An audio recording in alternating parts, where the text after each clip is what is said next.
ஊருக்கு வெளியே இருக்கும் அந்த புது வீட்டில் அன்று ஒலித்த மரண ஓலம் ஒட்டுமொத்த தேவவிருந்தா கிராமத்தையும் கட்டி இழுத்து வந்தது.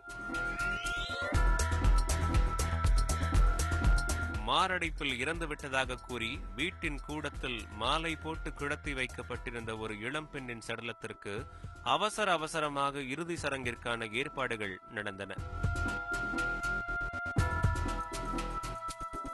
அவசரகதியில் நடந்த வேளைகளில் தாண்டவமாடிய சந்தேகம் போலீசாரையும் அங்கு வரவழைத்தது. உடனே இறுதிச் சடங்கை நிறுத்தி பெண்ணின் சடலத்தை மீட்டு மருத்துவமனைக்கு அனுப்பி வைத்துவிட்டு விசாரணையை தொடங்கியிருக்கிறார்கள்.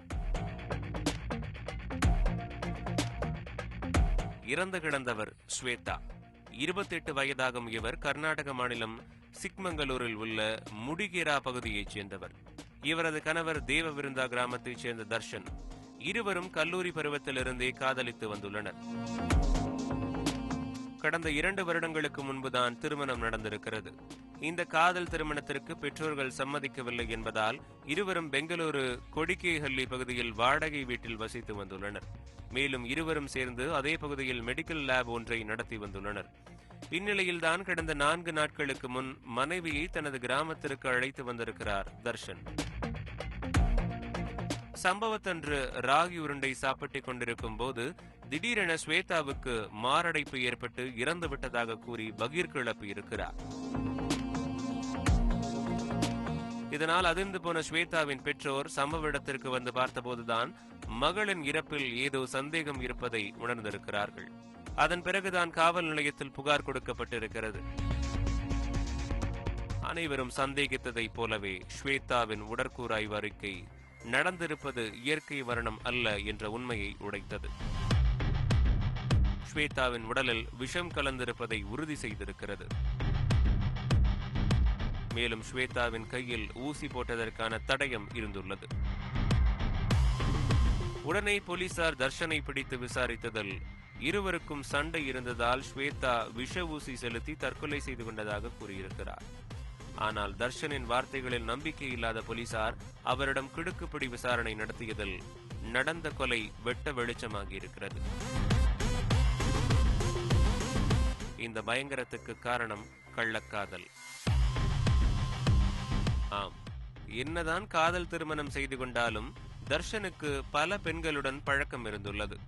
அதில் சமீப காலங்களில் அஸ்வினி என்ற கணவனை பிரிந்த பெண்ணுடன் அதிகமாக தொடர்பில் இருந்துள்ளார். இதனால் ஸ்வேதா கடந்த சில மாதங்களாகவே தர்ஷனை பிரிந்து தனிமையில் வசித்து வந்ததாக தெரிகிறது. மனைவியை மீண்டும் தன்னுடன் சேர்ந்து வாழ அழைத்திருக்கிறார் தர்ஷன். ஆனால் கள்ளக்காதலை கைவிட்டால் மட்டுமே சேர்ந்து வாழ வருவேன் என்று கண்டிப்புடன் கூறியிருக்கிறார் ஸ்வேதா. இந்த விஷயம் கள்ளக்காதலி அஸ்வினிக்கு தெரிய வரவே ஸ்வேதாவுக்கு போன் அடித்து கண்டபடி வசைபாடி இருக்கிறார்.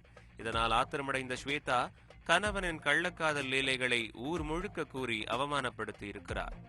மனைவியின் இந்த செயல் தர்ஷனுக்கு ஆத்திரத்தை வரவழைக்கவே அந்த பகீர் திட்டத்தை தீட்டியிருக்கிறார்.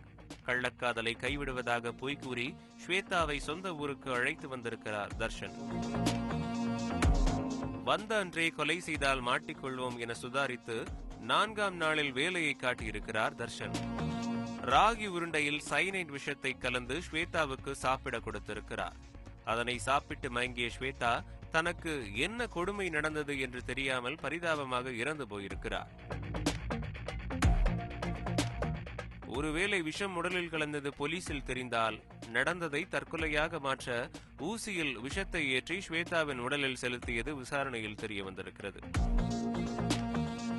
விசாரணையின் முடிவில் தர்ஷனை கைது செய்த போலீசார் அவர் மீது கொலை வழக்கு பதிவு செய்து சிறையில் அடைத்துள்ளனர்.